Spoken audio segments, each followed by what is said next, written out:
దివ్య నీరాజనం 4వ భాగం. మరురోజు యథావిధిగా ఆఫీస్కి వచ్చాడు కళ్యాణ్. కోకిల నిన్న అర్జెంటుగా వెళ్లాల్సిన చెక్కులు వెళ్ళలేదని చెప్పింది. కమల్ నాథన్ ఫైళ్లు చెక్కు బుక్కులు తీసుకుని పెద్దాయన గారి వద్దకు వెళ్ళాడని, తిరిగి ఖాళీ చేతులతో వచ్చాడని, తను ఆయన వద్దకు వెళ్తుంటే వద్దని వారించి ఆయన సీరియస్గా ఉన్నారు, కోపంగా ఉన్నారు, జబ్బుగా ఉన్నారని చెప్పాడని చెప్పింది. కళ్యాణ్కి అతన్ని ఏం చేయాలో తెలియదు. సరే నువ్వు వెళ్ళు అన్నాడు. ఆ రోజు వెళ్ళవలసిన పేపర్స్ అన్నీ చకచకా చూసి సంతకాలు చేసి టైపిస్ట్కి పంపించి తను కమలాకర్ గారి వద్దకు వెళ్ళాడు. కళ్యాణ్ని చూడగానే చిరునవ్వు నవ్వారాయన. ఏం నిన్న సెలవు పెట్టావట? నిన్న మా వెడ్డింగ్ యానివర్సరీ మెల్లిగా అన్నాడు. Very good. అలా వారానికి కొన్ని గంటలు, సంవత్సరానికి ఒక్కరోజు భార్యాభర్తలిద్దరూ ప్రత్యేకించుకోవాలి. ఆ రోజు ఇంకేమీ ఉండకూడదు. భర్త తనకే అంకితం అయ్యాడనిపించాలి. అప్పుడే ఇంట్లో సుఖశాంతులుంటాయి. అప్పుడే మగాడు యుద్ధరంగంలో విజేతలా బయటి ప్రపంచంలో దూసుకుపోగలడు. మీకెలా ఉంది? టాపిక్ మార్చాడు సిగ్గుపడుతూ. I'm all right. ఆ వెధవ ఊరికే కబుర్లతో నన్ను ఇబ్బంది పెట్టాడు. మీరేమీ అనుకోనంటే అతన్ని డిస్మిస్ చేస్తాను. దానికి తగినన్ని గ్రౌండ్స్ ఉన్నాయి. వద్దు, విషక్రిమి కూడా అవసరం. ఆశ్చర్యపోయాడు. నేను బిజినెస్ చేసిన కొత్తలో ఇన్కమ్ ట్యాక్సు, సేల్స్ ట్యాక్స్కి సంబంధించి కొన్ని పొరపాట్లు చేశాను. అవి వాడికి తెలుసు. కళ్యాణ్ మాట్లాడలేదు. ఆ విషయం వదిలేశాడు. చెక్స్పై సంతకాలు చేసి పంపించు. నేనేమీ చూడలేదు. ఏదైనా ఇబ్బంది అయిందేమో. మరేం పర్వాలేదులేండి, ఒక్కరోజు కలిసొచ్చేట్లుగా పంపుతాను అని లేచాడు. కళ్యాణ్ చెప్పండి. కోమల విషయమే. నాకిప్పుడు ఇంకేం కావాలి?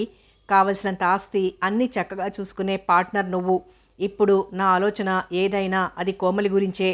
ఇప్పుడు ఇంకేం పర్వాలేదు. ఆవిడ పెళ్ళికి ఒప్పుకుంటుంది. థ్యాంక్స్ నిట్టూర్చాడు ఆయన. నీ రుణం ఎలా తీరుతుంది? కళ్యాణ్ మాట్లాడలేదు. 2 క్షణాలాగి వెళ్ళొస్తానండి అంటూ వెళ్ళిపోయాడు. మరోమారు అప్పటి మాటలే అనుకున్నారాయన. మధ్యాహ్నం లంచ్ అవర్లో ప్యూన్తో కబురు పెట్టాడు కళ్యాణ్. దానికి సమాధానంగా భోజనం చేసి లంచ్ అవర్ అయ్యాక వస్తాను, ఇవి ఆఫీసు వేళలు కావు అని సమాధానమిచ్చాడు కమల్నాథన్. ఆఫీస్ విషయాలు కాదు, పర్సనల్ విషయాలే అర్జెంటుగా రమ్మని మళ్ళీ కబురు పెట్టాడతను. పర్సనల్ విషయాలైతే అసలు మాట్లాడడానికి రాను పొమ్మన్నాడు కమల్నాథన్. పళ్ళు కొరుక్కున్నాడు కళ్యాణ్. అతడి అవిధేయతే కాదు, ప్యూన్ ముందు తనని కించపరిచినట్లుగా ప్రవర్తించినందుకు మండిపడ్డాడు. చూద్దాం అనుకున్నాడు. వేడెక్కితే మెదడు చల్లారేందుకు టీ తీసుకుని టేప్ ఆన్ చేసి సోఫాలో పడుకున్నాడు. మధురమైన సుశీల పాటలు వింటూ అది ఆఫీస్ అనే విషయం కూడా మర్చిపోయాడు. బజర్ మోగింది. ఉలిక్కి పడ్డట్లై టేప్ రికార్డర్ ఆఫ్ చేసి ముఖం తుడుచుకొని తలదూవుకొని సీట్లో కూర్చుని ఇంటర్కంలో ఎవరు అంటూ అడిగాడు కోకిలని. మేనేజర్ గారు, లోపలికి పంపించు అన్నాడు అప్రయత్నంగా. తర్వాత యుద్ధానికి సన్నద్ధుడయ్యే యోధుడిలాగా స్టడీగా కూర్చున్నాడు. కమల్నాథన్ తన మామూలు వంకర చూపులతో ఫైల్ పట్టుకొని ప్రవేశించాడు. కమిన్, కూర్చోండి. ఆయన చిత్తం అంటూ కూర్చున్నాడు. అతనెంత గుండెలు తీసిన బంటో అర్థమైంది ఆయనకి. కమల్నాథన్ గారు, మీరు నాకంటే కనీసం 10 ఏళ్లు పెద్దవారు, అంతకు రెట్టింపు అనుభవం ఉన్నవారు. ఆఫీస్లో, అందులో ప్యూన్స్ ముందు ఎలా మెలగాలో తెలియదా? చిత్తం, నేర్పించండి, నేర్చుకుంటాను. నేర్పించక తప్పదల్లే ఉంది. మీరు కమలాకర్ గారితో వ్యవహరించిన తీరుకి మిమ్మల్ని డిస్మిస్ చేయాలి. చేతవుతే చెయ్యండి. అలా పంతానికి వస్తే నీతో రిజైన్ చేయిస్తాను. అలాగే చేయించు. అతడెంత మొండివాడో అర్థమైంది అతనికి. తలూపాడు. వీటిపై సంతకం ఉంచండి. అలా ఉంచి వెళ్ళండి. చూసి సంతకం చేస్తాను. ఇవి కాన్ఫిడెన్షియల్ పేపర్స్. నీకు తెలిసాక కాన్ఫిడెన్స్ ఏముంది ఇంకా అని అన్నాడు. మీ ఇష్టం. అయిందా మీ పని? వెళ్ళొస్తాను. ఆగండి, ఒక మాట చెప్పాలి. ఏమిటి? నువ్వు ఇంకోసారి మా ఇంటికి ఫోన్ చేస్తే దాన్ని టేప్ చేసి నన్ను బ్లాక్మెయిల్ చేసిన నేరానికి జైలుకి పంపిస్తాను, తెలుసా? నిర్లక్ష్యంగా తలెగరేశాడు. ఏం రహస్యం బయటపడిందనా? ఎప్పటికైనా తెలుస్తుందని నాకు తెలుసు. నీ భార్య అమాయకురాలు. అందుకే నువ్వు టింగురంగా అని కోకిలతో, కోమలితో ఇష్టం వచ్చినట్టు తిరుగుతున్నావు. అది కమలాకర్ గారికి తెలిసినాడు నీ పరిస్థితి. Stop it. నేను చెడుగా తిరుగుతున్నానో లేదో మాకు తెలుసు. It is none of your business. కానీ ఆ విషయాల్లో నువ్వు జోక్యం కలిగించుకున్నావా, జైలుకు వెళ్ళక తప్పదు. అందుకే నన్ను డిస్మిస్ చేస్తానన్నది. ఆ కారణాలు వేరు, అవేమిటో నీకు తెలుసు. అవే బయట పెట్టవలసి వచ్చినప్పుడు నువ్వు ఇలా నించోలేవు. నువ్వు అలా కుర్చీలో కూర్చోలేవు. ఈ ఫ్యాక్టరీ ఇలా నడుస్తూ ఉండదు. ఇది బ్లాక్మెయిలింగే. నువ్వు చేస్తున్న పనే. That's all. నీతో వాదన ఎందుకు? కానీ ఒక్క విషయం గుర్తుంచుకో, నా కళ్ళెప్పుడూ నీ చుట్టూ తిరుగుతూ ఉంటాయి. అయ్యా చిత్తం, నా 4 కళ్ళు మీ ఇద్దరి చుట్టూ ఎప్పుడో తిరుగుతూ ఉన్నాయి. ఫోటోలతో సహా సాక్ష్యాధారాలున్నాయి. ఎవరెవరిని ఎక్కడ ఎంత హద్దుల్లో ఉంచాలో నాకు తెలుసు. నా పొజిషన్ చెడ్డ రోజున I will not spare anybody అని చకచకా బయటికి వెళ్ళిపోయాడు. పళ్ళు కొరుక్కున్నాడు కళ్యాణ్. ఏ విధంగా అతన్ని దారికి తేవాలో ఆలోచించసాగాడు. అతని మనసుకి ఏది తోచడం లేదు. 5-6 రోజులు గడిచాయి. బరి మీద ఉన్న 2 సింహాల్లా ఉన్నారు కళ్యాణ్, మేనేజర్ కమల్నాథన్. ఎవరిని లొంగదీసే ఛాన్స్ రాలేదు. ఆ రోజు కళ్యాణ్ క్యాంపుకి వెళ్ళాడు. దాదాపు 2 గంటల సమయంలో లంచ్ బ్రేక్ తర్వాత కమలాకర్ గారి వద్దకు వెళ్ళాడు. అతన్ని చూడగానే ఆయనకి ఎక్కడలేని ఆవేశం వచ్చింది. ఎందుకొచ్చావురా త్రాష్టుడా అన్నాడు ఆవేశంగా. చిత్తం రాక తప్పలేదండి. ఏమిటా పని? మీరు మీ అమ్మాయిని గురించి బొత్తిగా పట్టించుకోవటం లేదండి. అదండి నా బాధ. కమల్నాథన్ గర్జించాడు కమలాకర్. మీరేం కోపం చేసినా పర్వాలేదండి. నన్ను ఉద్యోగం నుంచి డిస్మిస్ చేస్తానన్నారండి ఆ కుర్రాయన. నీ చేత కాదు, పెదబాబు గారు నన్ను విడవలేరు అన్నానండి. ఆ పళాన నన్ను కూనీ చేసినంత పనిగా మాట్లాడాడండి. నాకేం భయమండి? నేనే లెక్కలు మాఫీ చేశానా? మనుషుల్ని మాఫీ చేశానా? నా కూతురు ఏ కానివాడితోనో తిరగడం లేదన్నానండి. నోర్మయ్, నువ్వేం మాట్లాడుతున్నావో నీకు తెలుసా? ఇలా అధిక ప్రసంగం చేశావో తుపాకీ పెట్టి కాల్చేస్తాను, జాగ్రత్త. చిత్తం మీరే శిక్ష విధించినా పర్వాలేదండి, కానీ మీ మేలు కోరి చెబుతున్నానండి. అమ్మాయి గారిని అతనితో తిరగటం బాగాలేదండి. నువ్వేం మాట్లాడుతున్నావో నీకు తెలుసా? స్పృహలో ఉన్నావా? స్పృహ తప్పటానికి నేనేం ఫారిన్ సీసాలు లాగించేయటం లేదండి. ఒరేయ్, తెలివితోనే మాట్లాడుతున్నానండి. అతను ఆ విధంగా జవాబిచ్చేసరికి నిర్ఘాంతపోయారాయన. కఠినంగా చూశారతని వైపు. అయ్యా, మీరు కోపగించుకుంటే కోపగించుకున్నారు, నాకేం పర్వాలేదు. మీ ఉప్పు తింటున్నందుకు మీకు చెప్పాలని చెప్పాను. అది నా ధర్మం. డైలీ కూలీ నుంచి డివిజనల్ మేనేజర్ దాకా చెవులు కొరుక్కుంటున్నారు. పళ్ళు కొరికాడాయన. తన అసక్తతని తాను నిందించుకున్నాడు. అమ్మగారికేమండి బంగారు బొమ్మ, రతనాల రాసి, కోట్లకు వారసురాలు. వెనక వాడు చేసిన అన్యాయం గుర్తుంచుకునైనా మనం జాగ్రత్తగా ఉండాలి. ఒకడయ్యాడు, ఇప్పుడు ఇతను. ఇంకేం కావాలి? తగిన వాడైతే ఎవరికీ బాధ లేదు. మా విచారమల్లా పెళ్ళ 2 పిల్లలున్న వాడికి ఏమిటా ఈ ఆశ అనే విషం మెల్లమెల్లగా నరనరానికి ఎక్కించినంత శాంతంగా అంటున్నాడతను. అతను పలికే తీరు కానీ, ముఖ కవళికలు కానీ గుండెలు పగిలిపోయేవాడు. మాటలు ధారాళంగా వదులుతున్నాడు అనిపించదు. ఏదో ప్రమోషన్ కోసమో ఇంక్రిమెంట్ కోసమో విన్నపం చేసుకుంటున్నంత ప్రశాంతంగా ఉంది అతడి పద్ధతి. తలక్రిందులవుతున్నారాయన. నోర్మయ్, కళ్యాణ్ విషయంలో ఇంత మాటంటావా? అతను ఎలాంటి వాడో ఎవరికి తెలియదు? తెలుసండి, కానీ కాంతా కనకాలు ఎంత వారికైనా ప్రలోభం కలిగిస్తాయండి. రిజర్వ్ బ్యాంక్ లాంటి అమ్మాయిని దోచుకోవడం ఎవరికిష్టం ఉండదండి. నాకే నీతులు చెప్తున్నావా? ఆయాసంగా కోపంగా అన్నారాయన. కోపంతో బాధతో ఆయనకి బీపీ పెరిగిపోతోంది. ముఖం నిండా చెమటలు కమ్ముకుంటున్నాయి. ఒక కంట అది గమనించినట్టే మీరు ఏమన్నా అనండి, నలుగురు అనుకునే మాట మీ చెవిన వేశాను. అది నా ధర్మం. మీ కూతుర్ని అదుపులో పెట్టుకోవడం మీ ధర్మం. నా ఇష్టం. నేనెలా తిరిగానో నీకు తెలియదా? నా కూతుర్ని అలా వదిలేస్తానంటారా? అది మీ ఇష్టం అని వెనుదిరిగాడు. పైరు కుప్పకి నిప్పంటించిన వాడికి మళ్ళీ రాక్షసానందంతో వెనుదిరిగాడు. Get out అరిచారాయన శక్తినంతా కూడగట్టుకొని. వికటంగా నవ్వుకుంటూ నిర్లక్ష్యంగా వెళ్ళిపోయాడతను. అంతలో మధ్యాహ్నం టిఫిన్ బోర్న్విటా తెచ్చిన ఆయా కమలాకర్ గారి పరిస్థితి గమనించి అయ్యో నరిచేసింది. ఏం పర్వాలేదు, కేకలు వెయ్యకు అన్నట్లుగా సైగ చేసి అల్మరాలో ఉన్న మాత్రలు ఇవ్వమని సైగ చేశారు. ఆయన జబ్బు, ఆయనకిచ్చే మందులు మాత్రలు ఆ ఇంట్లో అందరికీ తెలుసు.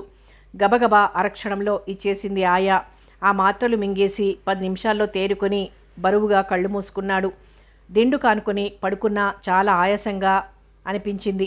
వేడివేడిగా బోర్న్విటా తీసుకోండి, ఫ్లాస్క్లోంచి తెచ్చింది. నిదానంగా తాగేసి కొద్దిగా తేరుకున్నట్లయి ఆయా అన్నారు.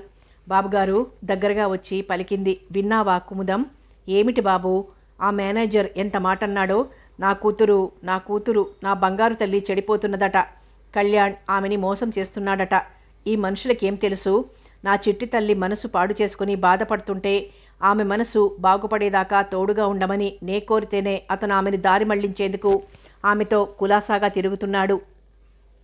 మనకు తెలియనివాడా కళ్యాణ్? కుముదం మాట్లాడలేదు క్షణంసేపు. నా కూతురంతా నీతి మాలిందా? అమ్మాయినెవరు అనుమానించినా నరకానికి పోతారు బాబుగారు అంది దృఢంగా. మెచ్చుకోలుగా చూశారాయన. ఒక్క క్షణం ఆగి అందామె మెల్లగా. బాబుగారు, అమ్మాయి గారికి త్వరగా పెళ్లి చేసేయండి. ఈ అపార్థాలు అనుమానాలు అన్నీ మాసిపోతాయి. విసరగా విసరగా ఏదో రాయి తగులుతుందని ఇలా ఊరికి అన్నమాటలే ఆఖరికి నిజమన్నట్టుగా అవుతాయి అంది. కళ్యాణ్ కూడా అదే విషయం చెప్పాడెప్పుడో. ఫారిన్ రిటర్న్ డాక్టర్ ఉన్నాడట. ఓ అబ్బాయి అతనితో పూర్వాపరాలన్నీ చెప్పాడట. త్వరలో మనం వెళ్ళి పిలిస్తే వచ్చి చూసుకుంటారట. నా ఆరోగ్యం చూసుకుని వెళ్ళి రావాలి. ముఖమంతా ఆనందం నింపుకొని, డాక్టర్ అయితే చాలా బాగుంటుంది, వెళ్ళి చూసిరండి బాబు, ఇల్లరికం తెచ్చుకుంటే మీకు అన్నింటా బాగుంటుంది అంది. ఆమె మాటలు అతనికి ఆశ్చర్యాన్ని కలిగించాయి. అవును, తాను ఆ విషయం ఎందుకు ఆలోచించలేదు? ఎంత వ్యాపార దక్షుడైనా, ఎంత మేధావి అయినా ఇలాంటి విషయాల్లో ఆడవాళ్ళకి తగ్గే మగవాళ్ళు, ఆడవాళ్ళు దూరదృష్టితో ఆలోచిస్తారు అనుకున్నాడు. ఆ ఆలోచన ఆయనకి బాగా నచ్చింది. ఇల్లరికం వస్తారంటావా అని అడిగాడు ఆదుర్దాగా. ఎందుకు రారు బాబు, మనకేం కొదవా, లంకంత ఇల్లు, మణుగుల కొద్దీ బంగారం, వెండి, లక్షల కొద్దీ ఆస్తి, ఒక్కగానొక్క అమ్మాయి. ఆ అమ్మాయికైనా ముక్కు వంకర ముఖం వంకర చిదిమి దీపం పెట్టేట్లుగా ఉంటుంది అంది ధీమాగా. చాలా మంచి సలహా చెప్పావాయా అన్నాడు తృప్తి నిండిన కళ్ళతో. ఆయన ముఖంలో ఆలోచన, ఆయాసం మచ్చుకైనా లేవిప్పుడు. ఇక పడుకోండి బాబు అని వెళ్ళిపోయిందామే. శాంతంగా పడుకొని ఇల్లరికం అల్లుడు కోసం, తన కళ్ళెదురుగా ఉండే అల్లుడు కూతురు కోసం ఆలోచిస్తూ పడుకున్నాడు. సరిగ్గా అదే సమయంలో ఆ టౌన్కి 100 మైళ్ళ దూరంలో ఉన్న మరో టౌన్లో ఓ లాడ్జీలో ఉన్నారు కోమలి, కళ్యాణ్. బిజినెస్ విషయం మాట్లాడడానికి అతను బయలుదేరుతూ ఉంటే ఆఖరి నిమిషంలో తను బయలుదేరి అతని వెంట వచ్చేసిందామె. సాయంకాలానికి తిరిగి వెళ్దామనుకున్నారు, కానీ పని తెమలక ఆ రాత్రికి అక్కడే ఆగిపోవలసి వచ్చింది. ఆ విషయమై కమలకి, కమలాకర్ గారికి ట్రంకాల్ చేసి చెప్పాడు కళ్యాణ్. టిఫిన్ ముగించి మరో గంటకి కాన్ఫరెన్స్ ఉంది, వచ్చేసరికి 7, 8 అవుతుంది. నువ్వు బోర్ భరించలేవు, ఏదైనా సినిమాకి వెళ్ళిరా అన్నాడు. చీపో, నేనేమంత సినిమా పిచ్చిదాన్ని కాదు. మరేం పిచ్చుంది? ఫ్రెండ్షిప్ అంటే పడి చచ్చిపోతానంతే. మరి ఆ రోజు వరుసగా 2 రోజులు సినిమాలు చూశావు, ఆకలికి చచ్చిపోతానన్నావు. చెప్పానుగా, ఆ సినిమాలు చూడటం నిన్ను టెస్ట్ చేసేందుకే. నువ్వు నాతో ఎక్కడికి రమ్మంటే అక్కడికి వస్తావా రావా అని పరీక్షించేందుకే అలా లాక్కెళ్ళాను. బ్రతికించావు. సినిమాకి వెళ్ళకపోతే అవిగో కొన్నావుగా రకరకాల మ్యాగజైన్స్, చదువుతూ కూర్చో. కళ్యాణ్, నీకు మ్యాగజైన్స్ కొంటే ఎందుకంత కోపం? నాకేం కోపం, నీ డబ్బు నీ ఇష్టం. అదిగో అదే కోపం. ఇన్ని మ్యాగజైన్స్ కొంటే కోపం కాదా? నువ్వు మీ ఇంటికి కొనవా? ఎందుకు కొనను? కిరణ్ కోసం చందమామ, కీర్తి కోసం బాలమిత్ర, ఆవిడ కోసం ప్రభ వీక్లీ, యువ మంత్లీ, నీ కోసం తెలుగు డైలీ, హిందూ, భవన్స్ జర్నల్. నేను ఇవన్నీ కొంటాను అంతేగా. ఇవేనా అన్ని వీక్లీలు, అన్ని మంత్లీలు కొంటావు? కళ్యాణ్, వాళ్ళు మనలాంటి వాళ్ళని నమ్ముకునే పత్రికలు పెడతారు. ఈ తెలుగుదేశంలో బుక్సు, మ్యాగజైన్సు కొనగల మధ్యతరగతి వాళ్ళు లేరు. డైలీ కొనడమే లగ్జరీగా తయారైన రోజులివి. ఇతర భాషలతో పోలిస్తే మనం చాలా పూర్. నాకు స్టాటిక్స్ అక్కర్లేదు. పోన్లే, అది వదిలేయి, హాయిగా ఉండు. ఏం చెయ్యాలిక? ఆమె అతని దగ్గరగా వచ్చి భుజంపై తలానించి, కళ్యాణ్, ఈ పూట గీన్ఫరెన్స్ అనకు, వాళ్ళ అలసటగా ఉందని ఫోన్ చేయి. ఎలాగూ రాత్రికి ఉండిపోతున్నారుగా అంతా. రేపు ఉదయం 8కి అరేంజ్ చేయమను. అంతా ఫ్రెష్గా ఉంటారు, ఫీలింగ్స్ బాగుంటాయి, కాన్ఫరెన్స్ కూడా జాలీగా ఉంటుంది. అంతగా అయితే నేను వస్తాను అంది గోముగా. ఈ మధ్య ఆమె అతన్ని బాగా రాసుకుని తిరుగుతోంది, కానీ అతనేమీ అడ్డు పెట్టడం లేదు. అదో విషయంగా అనుకోవటమూ లేదు. సుతారంగా ఆ చెయ్యి తొలగించి, కోమలి, అదేం కుదరదు, వెళ్లాల్సిందే. నా కోసం పోస్ట్పోన్ చేయమంటే వాళ్ళు ఒప్పుకోకపోవచ్చు అన్నాడు. చిపో, నువ్వెప్పుడూ ఇంతే అంది గోముతో మిళితమైన కోపంతో. కోమలి, ప్లీజ్ నన్ను అర్థం చేసుకో. కళ్యాణ్, నా మాట వినవేం? వాళ్లకో మాట చెప్పు, రేపైతే నేను కాన్ఫరెన్స్కి వస్తాను, నా కోసం రేపటిదాకా ఆగుతారు. సరే అన్నాడు ఇంక విధిలేక. తర్వాత ఫోన్ చేసి ఆ విషయం చెప్తే వాళ్ళు అందుకు అంగీకరించారు. ఆ రాత్రి డిన్నర్ అరేంజ్ చేసుకోవాలనుకున్నారు. కళ్యాణ్ అలాంటి విషయాలకి దూరం. ఇప్పుడు అతని కాన్ఫరెన్స్ వాయిదా వేయడంతో వాళ్ళకి మంచి ఛాన్స్ దొరికింది. అందుకే సరేనన్నారు. ఫోన్ పెట్టేసి సోఫాలో కూర్చున్నాడు అతను. ఏ పని లేకపోవడంతో ఖాళీ అనిపించి, ఇప్పుడేం చేద్దామో చెప్పు అన్నాడు నవ్వుతూ. కిలకిలా నవ్వింది కోమలి. అతని వైపు ప్రేమగా చూసింది. ఆ చూపులో ఎన్ని జన్మల ఆత్మీయతో పండినట్టుగా ఉంది. కళ్యాణ్, ఈ రోజుకి ఓ ప్రత్యేకత ఉంది తెలుసా? ఏమిటి? అది తర్వాత చెబుతాను, ముందు ఇది చెప్పు. నువ్వు ఆమె మాట వింటావా, ఆమె నీ మాట వింటుందా? ఇద్దరూ డిస్కస్ చేసుకుంటారా? ఓ జోక్ చెప్పనా అమ్మాయి? చెప్పండి హీరో గారు. పెళ్ళైన తొలి సంవత్సరం భార్య భర్త మాట వింటుంది. 2వ సంవత్సరంలో భర్త భార్య మాట వింటాడు. 3వ సంవత్సరం వాళ్ల మాటలు ఇరుగు పొరుగు వింటారట. విరగబడి నవ్వింది కోమలి. ఫైన్, వెరీ ఫైన్, నువ్వు బాగా జోకుతావే అంది. అతను నవ్వాడు. నేను దానికి ఎక్స్టెన్షన్ చెప్పనా? ఏమిటి? తొలి రాత్రి మాత్రమే భార్య భర్త మాట వింటుంది, మలి రోజు భర్తతో తన మాట వినిపిస్తుంది, మూడో రోజు ఎవరి మాట వినరు. అతను నవ్వాడు. ఇంతకీ నా ప్రశ్నకు సమాధానం? అంత ముఖ్యమా? నా మాట వినే కాన్ఫిడెన్స్ ఎగేశావే, నువ్వు అక్కయ్య అడుగులకి మడుగులెత్తుతావేమోనని నా అనుమానం. అవునా? అయినా అలాంటి మగాడే మంచివాడులే, ఆడాళ్ళు అలాంటి మగవాడినే కోరుకుంటారట కదా. ఆ మాటలకి అతనేమనలేదు, పెదవి కొరుక్కున్నాడు. పోన్లే, అదే చాలా మంచిది. పెళ్ళాం మాట వినే మగాడు బాగా వృద్ధిలోకి వస్తాడు. మా ఫ్రెండ్ అనేది బాగా వృద్ధిలోకి వచ్చిన ప్రతి మగాడు భార్య మాట వినేవాడేనని. సరే, ఇంతకీ నువ్వన్న ఆ స్పెషాలిటీ ఏమిటి ఈ రోజున? ఒక్క క్షణం ఆగి అతని కళ్ళలోకి సూటిగా చూసి లేచి వచ్చి సోఫాపై వంగి అతని ముఖంలో ముఖం పెట్టి చెప్పనా అంది. అన్నాడతను ఇబ్బందిగా. అతని ఊపిరి ఆమెకు సోకుతోంది. ఆమె ఊపిరి అతను పీలుస్తున్నంత దగ్గరలో ఉంది కోమలి. ఒక్క క్షణం అదోలా అనిపించింది అతనికి. ఈరోజు శతదినోత్సవం అంది కొంటెగా నవ్వుతూ. అబ్బబ్బా, నీకు ఈ సినిమాల పిచ్చి వదలదా ఏమిటి? అందుకే వచ్చావా నా వెంట ఈ ఊరు? ఏ పిక్చర్కి సినిమా యాక్టర్స్ వచ్చారా? ఇప్పుడు ఫస్ట్ షోకి వెళ్ళాలా? చెప్పు, టికెట్స్ తప్పించాలా అన్నాడు విసుగ్గా. ఆ మాటలకి ఆమె ముఖం ముడుచుకొని వెళ్ళింది మంచం మీదికి. ఆమెకి ఎక్కడలేని కోపం వచ్చింది. ఉక్రోషం గుండెల్లోంచి తన్నుకొస్తోంది. అతనితో పోట్లాడాలని, గుండెలపై దబదబా బాదాలని అనిపిస్తోంది. అతను లేచి వెళ్ళి ఆమె దగ్గరగా కూర్చొని మెల్లిగా పిలిచాడు. కోమలి. ఆమె సమాధానం ఇవ్వలేదు. కోపం వచ్చిందా? లేదులే, వెళ్దాం పద. ఏ హాలో చెప్పు, టికెట్లు రిజర్వ్ చేస్తా. మళ్ళీ నువ్వు తయారయ్యేసరికి పక్క గంట కావాలి. చివాళ్ళ లేచింది కోమలి. నన్నంటావు కానీ అసలు సినిమాలంటే పిచ్చి పుట్టింది నీకే. ఈ మధ్య సినిమాలు బాగా చూస్తున్నావు. నే చెప్పబోయేది వేరు, పూర్తిగా వినకుండానే అనేస్తావు నన్ను అంది ముఖం ఇటు తిప్పకుండానే.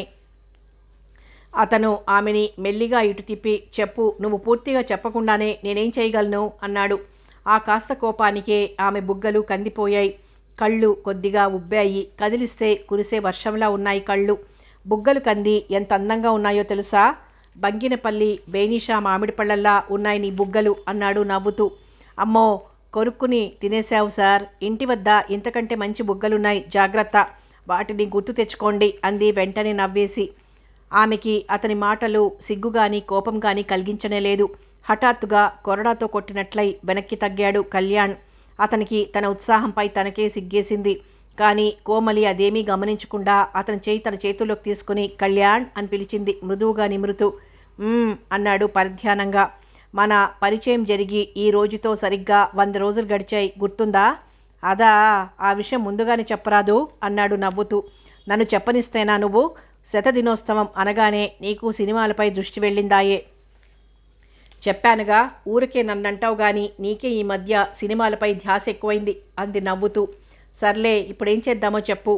సెలబ్రేట్ చేద్దామా? నీ ఇష్టం. ఏమీ వద్దు, శుభ్రంగా కడుపు నిండా భోజనం చేసి రెస్ట్ తీసుకుందాం. నేను ఈ ప్రయాణాలతో ఈ పనులతో బాగా అలసిపోయా. నువ్వు అలసట ఫీల్ అవుతున్నట్లున్నావు అంది. ఓకే అన్నాడతను. My dear hero, you are good boy, that's why I love you. Yes గురు, ఐ లవ్ యూ. తన మనస్సులోని ఆరాధనా భావమంతా ప్రస్ఫుటించేట్టుగా అరమోడ్పు కన్నులతో చూస్తూ అంది. అతనికి ఆ ప్రేమ, ఆ ఆరాధన, ఆ ఆప్యాయత భరించలేనట్టుగా అనిపించింది. లేచి వెళ్ళి సోఫాలో కూర్చున్నాడు. ఏదోలా ఉందతనికి. కణ్ అంది హృదయస్పందనగా. ఉలిక్కిపడ్డాడు ఆ పిలుపుకి. ఏమిటది? ఎందుకలా ఉలిక్కిపడ్డావు? అతనేమనలేదు. కణ్, I love you very much. Thanks అన్నాడు. అతనికి ఆ ప్రేమ భరింపరానిదిగా ఉంది. కొన్ని క్షణాలు నిశ్శబ్దంగా గడిచిపోయాయి. అతను ఆమెను సూటిగా చూడలేకపోతున్నాడు. ఏదో జంకు, ఏదో బెరుకు, ఏదో చెప్పరాని భయం. ఆమె సూటిగా చూస్తోందతన్నే. కోమలి, ఏం మీకు అక్క గుర్తుకొస్తోందా? అవాక్కైపోయాడతను ఓ నిమిషం ఆగి. కోమలి అన్నాడు బరువుగా. వాట్ సార్, నువ్వెందుకలా మాట్లాడతావు? ఏమన్నాను స్వామీజీ? అక్క గుర్తుకొస్తుందా అని అడిగాను తప్ప భర్తకి భార్య గుర్తుకు రాకుండా ఉంటుందా? అందులో నీలాంటి భర్తకి. అయినా మీకు భార్య ఎప్పుడు గుర్తుకొచ్చేది తెలియకపోవచ్చు, కానీ ఆ మాత్రం ఊహించలేనా? ఆమె నిర్భయత్వానికి, నిజాయితీకి, సూటిగా బాణం నాటినట్లు మాట్లాడే తీరుకి ఆశ్చర్యపడ్డాడు, మెచ్చుకున్నాడు. ఆమెని అలా జయించలేననుకొని భోంచేద్దామా అని అడిగాడు. యువర్ ఆర్డర్ అంది నవ్వుతూ. తుళ్ళుతూ కేరింతలాడుతూ ఉంటుంది కోమలి. ఎప్పుడు చమత్కారంగా చలాకీగా ఉండే ఈ పిల్లలో విషాదం పాళ్ళు ఉన్నాయంటే ఎవరు నమ్ముతారు అనుకున్నాడు. ఇద్దరు కబుర్ల మధ్య భోజనాలు ముగించారు. భోజనాలు అయ్యాక ఇద్దరు చెరో మంచంపై వాలిపోయారు. ఇది బాగుంది కదూ. ఏమిటి? ఎవరికో వండని అన్నం, పడకని వస్త్రం అన్నారట. అలాగే ఈ లాడ్జిలో దిగితే కట్టని ఇల్లు, వండని భోజనం, పెట్టని సర్వెంట్సు కదూ. అఫ్కోర్స్ డబ్బులు ఖర్చు అవుతాయనుకో. అయినా ఈ రోజుల్లో డబ్బు ఖర్చు కానిదే ఏదొస్తుంది? ఆఖరికి తాగే నీళ్లకు కూడా పన్ను కడుతున్నామాయే. అతనేం అనలేదు. ఎందుకో అలసటగా ఉంది. మంచం కొద్దిగా గోడవైపు లాక్కొని పడుకున్నాడు. పైకప్పు వంక చూస్తూ ఎప్పుడో నిద్రపోయాడు. టేబుల్ లైట్ వెలిగించుకొని మిహిర కులుడు చదువుతూ ఉండిపోయిన కోమలి అతన్ని గమనించనేలేదు. చదువులో మునిగిపోయింది. సుమారు 11 గంటల ప్రాంతాన పుస్తకం పక్కన పెట్టి లైటార్పబోతున్న కోమలి అతని వైపు చూసింది. ప్రశాంతంగా పసిబిడ్డలా నిద్రపోతున్నాడతను. ఏ చికాకులు లేని వ్యక్తులు నిద్రపోతూ ఉంటే వాళ్ల ముఖాల్లో దేవతలు కనిపిస్తారట. ఎంత హాయిగా నిద్రపోతున్నాడు. అవును, అతనికేం ప్రాబ్లమ్స్? అయితే గీతే తనకే ప్రాబ్లం. పాపం, తన వల్ల అతను జీవితంలో చాలా సుఖాల్ని కోల్పోతున్నాడు. మంచం మీద నుంచి లేచి వెళ్ళి చూసింది. You are beautiful, I like you, తనలో తను అనుకుంటున్నట్లుగా అంది. ఒక క్షణం ఎర్రగా, అందంగా, గులాబీ రేకుల్లా మృదువుగా చిన్నగా ఉన్న అతని పెదాల్ని ముద్దు పెట్టుకోవాలనిపించింది. లేతీగల ముందుకు వంగింది. చప్పున ఆగింది. బలవంతాన ఆ కోరిక అణుచుకొని డ్రెస్ మార్చుకొని పడుకుంది. తన మంచం అతని మంచానికి ఆనించింది.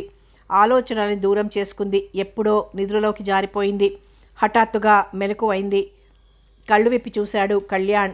పైన సీలింగ్ ఫ్యాన్ తిరుగుతోంది వేగంగా. గుండెపై ఏదో బరువుగా అనిపించింది. నిదానించి చూస్తే కోమలి చెయ్యి. తామరతూడులా సుకుమారంగా ఉండే ఈ అమ్మాయి చెయ్యి ఎందుకింత బరువుగా ఉంది? ఓహో, పరాయి వస్తువు ఇంత బరువు కాబోలు అనుకున్నాడు. మెల్లిగా చేయి తీసేసి కూర్చున్నాడు. తన మంచం దూరం జరుపుకొని పడుకుంటే ఆమె మరీ దగ్గరగా లాక్కొని పడుకుని తనపై చేయి వేసుకొని పడుకుందే అనుకున్నాడు. తాను దూరంగా వెళ్లాలనుకునే కొద్దీ ఆమె దగ్గరికి రావటానికి ప్రయత్నిస్తోంది. చిత్రం, ఆమె హాయిగా నిద్రపోతోంది. తన నిద్ర చెడింది. అటు చూశాడతను. చాలా మనోహరంగా కనిపించింది. కేవలం ఉల్లిపొరలాంటి ఆ దుస్తుల్లో చాటుమాటున ఆమె తను సౌందర్యం లేమబ్బు చాటు వెన్నెల వరదలా ఉంది. కళ్ళు టపటపలాడించి మూసుకున్న క్షణకాలం కళ్ల ముందు ఆమె చూపు, ఆమె రూపు నిల్చుంది. తర్వాత చిత్రంగా అంతలో ఆమె చూపు మాయమై కమల ముందు నిల్చుంది. తీయగా నవ్వుతోంది. ఠక్కున కళ్ళు తెరిచాడు. తీర్చిదిద్దిన శిల్పంలా కమల ఎదురుగా నిల్చుని నవ్వుతోంది. అరే, ఎప్పుడొచ్చావు కమల? ఇప్పుడే, అరసెకండ్ క్రితం. కూర్చో, నిలుచున్నావేం? నేనెందుకిక? పక్కలో పడుకోబెట్టుకున్నారుగా. కమల అని కాదు, కోమలి అని పిలుచుకోండి. ఎందుకలా అపార్థం చేసుకుంటావు? ఈ 3 నెలలుగా ఆమెతో తిరుగుతున్నారు, కానీ ఒక్కసారైనా ఆమెని ముట్టుకోలేదు. ఆఖరికి ఆమె బయట కొంగునైనా స్పృశించలేదు. ఆ మాటకి మృదువుగా నవ్వింది కమల. అదే నేనంటున్నది సార్. ఆ అమ్మాయితో మీకు కూడని పలకరాని సంబంధం ఉన్నా నేను అంతగా విచారించేదాన్ని కాదు.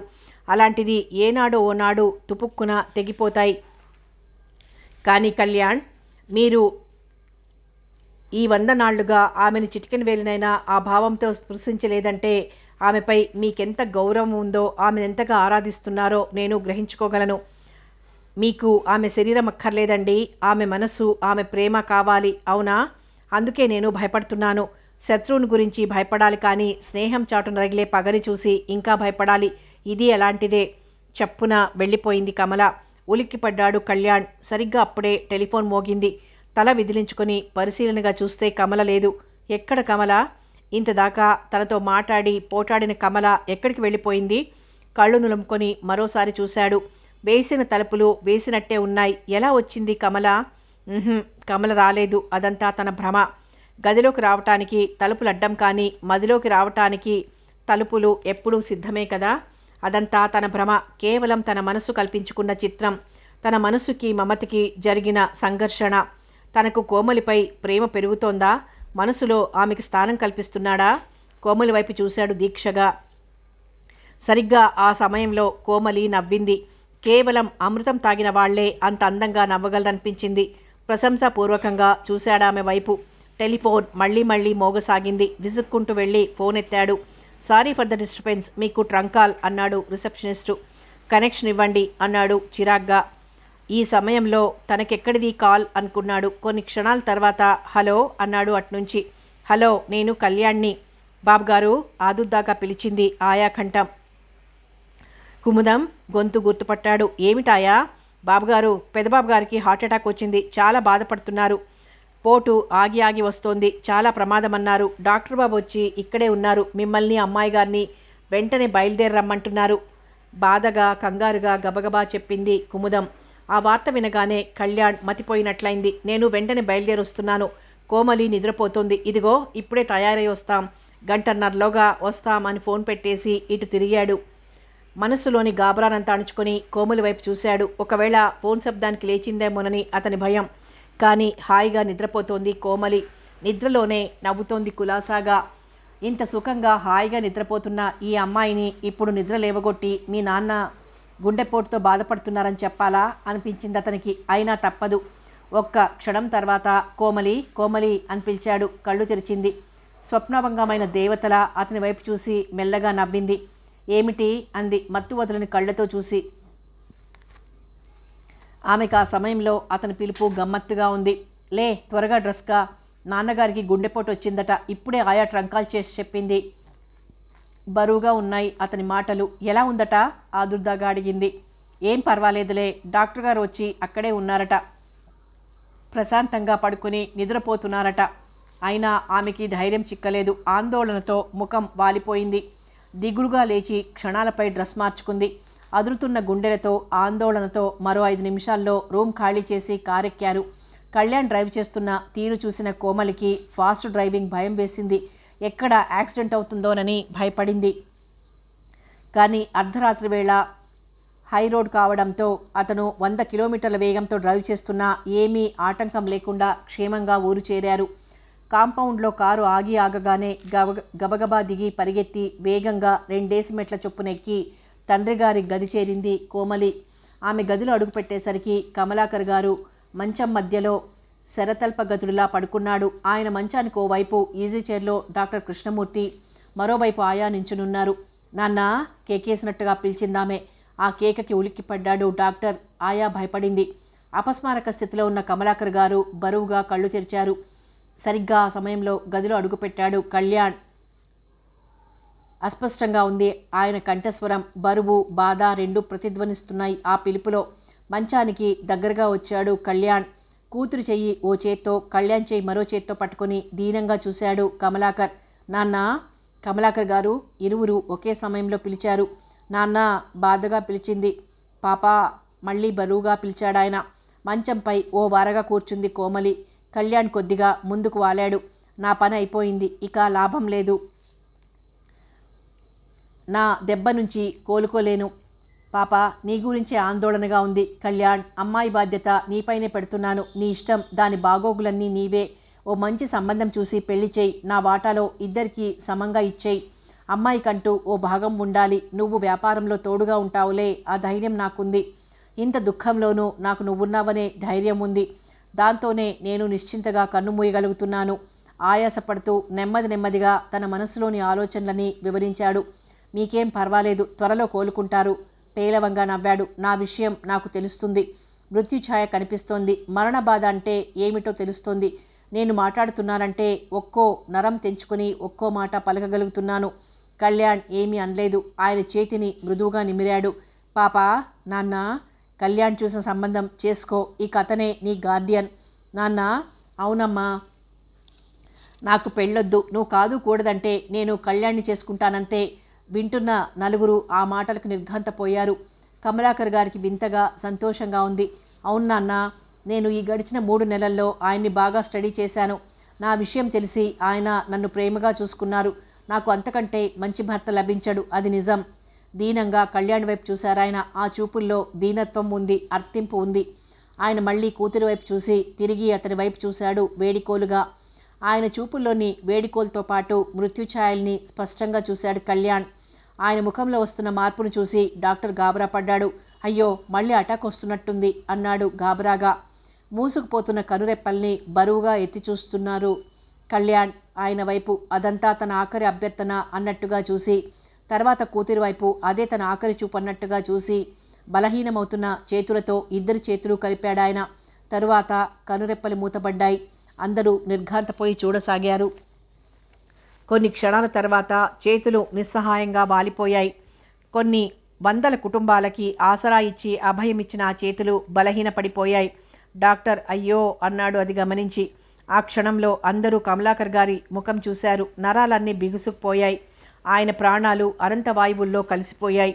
సారీ అని బయట వచ్చేశాడు డాక్టర్. నాన్న కెవ్వున కేక వేసి పడిపోయింది కోమలి. కర్మలు బ్రహ్మాండంగా జరిపించాడు కళ్యాణ్. ఆయనకేం కొరత? కూతురైనా కొడుకులా చూసుకున్నారు కోమలిని. ఆమెకు సంపూర్ణ స్వాతంత్రం ఇచ్చారు. ఆమె పొరపాటు చేసిందే తప్పు చేయలేదు. అది సరిదిద్దుకుంది. ఆఖరికి ఆమె తన జీవిత భాగస్వామిని ఎన్నుకోవడంలోనూ తన ఇష్టాన్నే నెరవేర్చుకోగలిగింది. అది ఆయనకి నచ్చింది. కమలాకర్ గారి చితికి నిప్పంటించాడు అతనే. దానికి అతని అధికారాన్ని గురించి ఎవరూ ప్రశ్నించలేదు. ఫ్యాక్టరీ భాగస్వామిగా, మనసుకు నచ్చినవాడుగా, నీతిపరుడుగా, నిజాయితీ కలవాడుగా ఆయన మనస్సు దోచుకున్నాడతను. అతనికంటే కావలసిన వాళ్ళు ఇంకెవరున్నారు? దాయాదుల ప్రసక్తే లేకపోయే. సరిగ్గా ఆ సమయంలో కోమలి తన గదిలో మంచంపై కోమాలో ఉండిపోయింది. తండ్రి చావు కళ్ళారా చూసిన ఆమెకు స్పృహ పోయింది. అంతే, మళ్ళీ స్పృహ రాలేదు.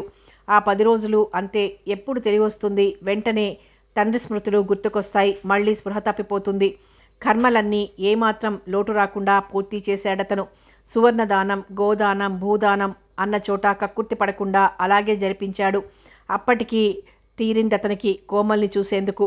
నిజంగా ఈ హిందూ కర్మకాండలో ఎంత మానసిక క్లేశం, శారీరక క్లేశం ఉందో ఇప్పుడు అతనికి బాగా తెలిసొచ్చింది. కళ్యాణ్ గదిలోకి అతని వెంట డాక్టర్ గారు కూడా వచ్చారు. ఆయన ఏదో ఇంజెక్షన్ ఇచ్చారు. చాలా సెంటిమెంట్ డెవలప్ చేసుకుంది. ఉన్న ఏకైక అనుబంధం అంత హఠాత్తుగా తెగిపోయేసరికి మనసు చెదిరిపోయింది. దాంతో స్పృహ తప్పిపోతోంది. డాక్టర్ ఆ మాటలు పూర్తి చేసి చేయకముందే బరువుగా కళ్ళు తెరిచింది కోమలి. ఆమెను చూడగానే చిరునవ్వు నవ్వాడు కళ్యాణ్. నవ్వుముఖంతో అన్నారు డాక్టర్ గారు, నువ్విలా అధైర్యపడిపోయి మంచం పడితే ఎలాగమ్మా? నాన్నగారు ఆయుష్ తీరిపోయారు. దాన్ని అన్ని విషయాల్లాగే తీసుకోవాలి మనం. ఏముంది చెప్పు? మొన్న ఆయన, రేపో మాపో నేను, ఆ తర్వాత మీరు. వయసు ప్రకారం అంతా వెళ్ళిపోవలసిన వాళ్ళమే. చావు మనిషికెప్పుడు తథ్యం. కాదంటే కాస్త వెనక ముందు అంతే. నువ్వు ఆలోచనలు తగ్గించుకోవాలి, ధైర్యాన్ని పెంచుకోవాలి. నీకేమమ్మా, హిమాలయంలాగా కళ్యాణ్ నీకు అన్నింటా అండదండగా ఉంటాడు. అతని నీడలో నువ్వు సేద తీరాలి. మరో ఇంజెక్షన్ చేశాడు డాక్టర్. కళ్యాణ్ దిగులనంతా గుండెల్లోనే దాచుకుని నవ్వుతూ చూశాడు ఆమె వైపు, ధైర్యం చెప్తున్నట్లుగా. దీనత్వమంతా ఉట్టిపడేట్టుగా కళ్యాణ్ వైపు చూసిందామె. ఆ చూపులకి కరిగిపోయాడతను. కోమలి ఆర్ద్రంగా పిలిచాడు. ఆ పిలుపు, ఆ నోటంట అప్పుడప్పుడు వింటూనే ఉన్నా విన్నప్పుడల్లా ఉలికిపడడం తప్పటం లేదతనికి. చేయి చాచిందామె. ఆమె చేతిని తన చేతిలోకి తీసుకున్నాడతను. ఆమె కళ్ళ నిండా నీళ్లు. అతను సున్నితంగా చూస్తూ తుడిచి, లే, ముఖం ఎలా వడిలిపోయిందో చూసుకో, ముఖం కడుక్కుందు గాని పద, ఇలా అయితే ఎలా? ఎంత ఆస్తి, ఎంత సంసారం, ఎంత వ్యాపారం, అన్నీ చూసుకోవద్దు అన్నాడు సున్నితంగా మందలిస్తున్నట్లుగా.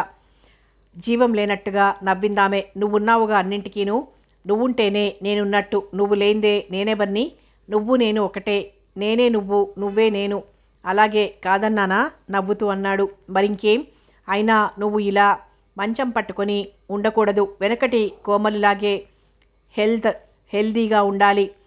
నవ్వుతూ తుళ్ళుతూ నవ్విస్తూ ఉండే నువ్వు ఇలా ఉండిపోతే ఎలా ఉంటుంది నాకు? నవ్విందామె. జీవకళ వచ్చిన ఆమె ముఖం చూసి ఆయా తృప్తిగా నిట్టూర్చింది. ఆమెకు చాలా సంతోషంగా ఉంది. డాక్టర్ గారు కూడా గాఢంగా నిశ్వసించారు. లేచి బాత్రూంలోకి వెళ్ళింది కోమలి. కిందికి వెళ్ళాడు కళ్యాణ్. ఆయా, ఈ విషయం మన నలుగురి మధ్యే ఉండాలి, జాగ్రత్త. ఆమె కళ్యాణ్ని పెళ్లి చేసుకున్నట్టు ఇప్పుడే తెలియకూడదు లోకానికి. సమయం వచ్చినప్పుడు వెల్లడిద్దాం అన్నాడు డాక్టర్ కృష్ణమూర్తి. బాబుగారు, కోమలి నా కడుపున పుట్టకపోయినా నా బిడ్డలాగా పెంచాను. ఈ రహస్యం నాతోనే సమాధి అవుతుంది అంది ఆయా దృఢస్వరంతో. ఆ కంఠంలో ఆ కుటుంబం అంటే ఉన్న విశ్వాసం, కమలాకర్ గారంటే ఉండే గౌరవం, కోమలి అంటే ఉండే ప్రేమ ప్రతిధ్వనించాయి. అదే నే చెప్పేదీను. ఏమిటంటున్నారు డాక్టర్? బాత్రూమ్ నుండి వస్తూ అడిగింది కోమలి. ఆ ప్రశ్నకి క్షణకాలం తడబడ్డారు డాక్టర్. ఏం లేదమ్మా, నీ గురించే అని ఆమెను చూసి గాబరాగా, ఏమిటమ్మా అలా తడబడుతున్నావు అని అడిగారు. ఎందుకో నడుం క్రింద భాగమంతా చలనం కోల్పోతున్నట్లుగా బరువుగా ఉంది. అడుగు తీసి అడుగు పెట్టాలంటే నరక యాతనగా ఉంది. ప్రాణం పోతున్నంత బాధగా ఉంది అంది. ఆమె ముఖంలో బాధ ప్రస్ఫుటంగా కనిపిస్తోంది. షాక్ అయ్యాడు డాక్టర్. అంతలో కిందికి వెళ్ళిన కళ్యాణ్ ప్లీడర్ గారితో సహా తిరిగొచ్చాడు. దట్స్ గుడ్, ఇప్పుడు ఎలా ఉన్నావో చూడు అన్నాడతను. నవ్వింది కోమలి.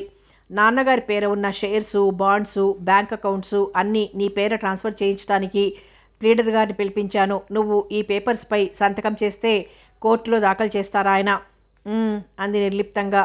ప్లీడర్ గారు అందించిన కాగితాలపై సంతకాలు చేసింది. ప్లీడర్ గారు అవి తీసుకుని వెళ్ళిపోయారు. తర్వాత కోమలిని పరీక్ష చేసిన డాక్టర్ గారు కళ్యాణ్ని ఓ పక్కగా తీసుకెళ్లి రహస్యంగా చెప్పాడు. కళ్యాణ్, ఈ విషయం చాలా ఘోరమైంది, అయినా చెప్పక తప్పదు. ఆ రోజు కమలాకర్ గారు పోయిన షాక్లో కోమలి నర్వ్స్ బాగా దెబ్బతిన్నట్టుగా ఉన్నాయి. ఆమెకి పూర్తి విశ్రాంతి అవసరం. ఎంతైనా జాగ్రత్తగా ఉండాలి. న్యూరో సర్జన్కి, ఆర్థోపెడిక్ స్పెషలిస్ట్కి చూపిద్దాం. అయినా నడుం క్రింద భాగమంతా పనిచేయకపోవచ్చు. అది నా అనుమానమే. అయినా అది నిజమైతే కొన్నాళ్లకి పారాలిసిస్లో లాగా ఆమె కాళ్ళు చచ్చిపడిపోవచ్చు. అప్పుడిక మనం ఏం చేయలేం. Let us not wish it. నిర్ఘాంతపోయాడు కళ్యాణ్. మై గాడ్ అంటూ. అన్నీ కుదురుకుని తిరిగి జీవితం మామూలు గాడిలో పడటానికి 3 నెలలు పట్టింది. అన్ని అకౌంట్స్ కోమలి పేర ట్రాన్స్ఫర్ అయ్యాయి. ఆమె ఇప్పుడు వాటాదారైంది. తీరిక లేనన్ని పనులు, తీరిక లేని ఒత్తిడులు. అయినా ఆమె మేడ దిగి రావటం లేదు. అలాగే మంచంపై పడుకునే అన్ని పనులు కళ్యాణ్ ద్వారా చేయిస్తోంది. ఎవరూ ఆమెని కలవటానికి వీల్లేదు. కనీసం ఫోన్లో అయినా పలకరించకూడదు. ఫ్యాక్టరీకి, బిజినెస్కి సంబంధించిన అన్ని వ్యవహారాలు కళ్యాణే పూర్తిగా చూసుకుంటాడు. అన్నింటా అతనిదే ఫైనల్ డెసిషన్. ఏనాడు ఫ్యాక్టరీ విషయాలు చూసుకునేందుకు రాని కమల్నాథన్ కూడా కమలాకర్ పోయాడని తెలియగానే హుటాహుటిగా హెలికాప్టర్లో బయలుదేరొచ్చాడు. ఆయన ఎంతగా షాక్ అయ్యాడంటే అతను హార్ట్ అటాక్తో పోతాడా అన్నంతగా అప్సెట్ అయ్యాడు. అతను వచ్చినప్పుడు ఓదార్చేసరికి కోమలి కోమాలో ఉంది. కనీసం సానుభూతి తెలిపేందుకైనా వీలు లేకపోయిందని విపరీతంగా బాధపడ్డాడు కమల్ హాసన్. కళ్యాణ్తో అన్ని విషయాలు కూలంకషంగా చర్చించాడు. కమలాకర్ గారు చనిపోయిన రోజు సంతాప సభ జరిపి మాట్లాడాడు కమల్ హాసన్. ఫ్యాక్టరీ విషయాలు, బ్రాంచ్ ఆఫీస్ వ్యవహారాలు, కొత్తగా ప్రారంభించబోతున్న ఇండస్ట్రీ విషయాలు అన్నీ చర్చించాడు. తమతో ఇతోధికంగా వ్యవహరించవలసిందిగా, ఉద్యోగుల్ని సహకరించవలసిందిగా కార్మికుల్ని కోరాడు. చనిపోయిన పెద్దయ్య గారి ఆత్మశాంతి కోసం తన టెక్స్టైల్ ప్రోడక్ట్స్లో పంచెల చాపు, చొక్కా గుడ్డ, పైపంచ అందరికీ పంచే ఏర్పాట్లు చేయిస్తానన్నాడు. దానాల రోజు అందరికీ అందే ఏర్పాటు చేసి వెళ్ళాడు. అప్పుడు వచ్చింది కమల్నాథన్ వ్యవహారం. ఒక విధంగా ఆయనంత హఠాత్తుగా పోవటానికి కారణం అతడేనని చెప్పాడు. ఆయా కుముదం తనతో చెప్పిన విషయాలన్నీ చెప్పాడు. బలహీనంగా ఉండే గుండె మీద దెబ్బ కొట్టాడన్నాడు. అతడిని డిస్మిస్ చేయటానికి వీలులేని కొన్ని పరిస్థితులున్నాయని వివరించాడు. ఓస్, ఇంతేనా, నేను క్షణంలో సాల్వ్ చేస్తా అన్నాడాయన. ఆయన ఒక్కడే ఆఫీస్ రూమ్లో కూర్చుండిపోయి కమల్నాథన్ని పిలిపించాడు. ఆయనకు అతని వర్క్ నచ్చిందని, అతని లాంటి చాకచక్యం గల మనిషి ఇలా చిన్న ఫ్యాక్టరీకి మేనేజర్గా రాట్ కావడం తనకిష్టం లేదని అన్నాడు. ఏం చేయను సార్, ఎంత చేసినా ఇక్కడ గుర్తింపు లేదు. అతని మాటలు విని వాడెలాంటి వాడో అర్థం చేసుకున్నారాయన. అందుకే నిన్ను మన ఈ ఫ్యాక్టరీ నుంచి తప్పిస్తున్నాను అన్నాడు. నిర్ఘాంతపోయాడతను.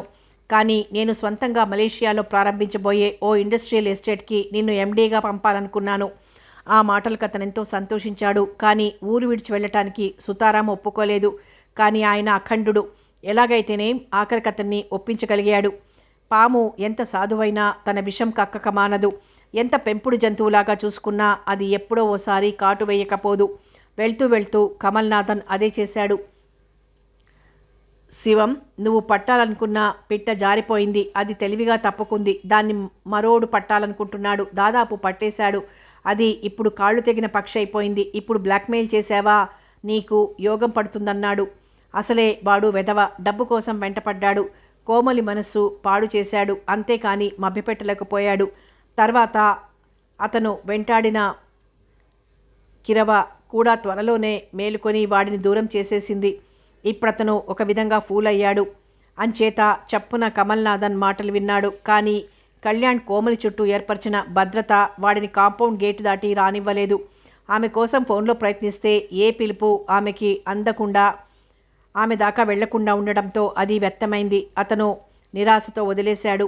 ఆఖరిగా రాసిన ఉత్తరానికి కళ్యాణ్ ఘాటుగా సమాధానమిచ్చి ఇకపై బుద్ధిగా ఉండకపోతే కోర్టుకు లాగుతారని రాయడంతో ఆ విధంగా కోమలిని అరచేతిలో ముత్యంలాగా భద్రంగా చూసుకుంటున్నాడు కళ్యాణ్. కథ కొనసాగుతుంది.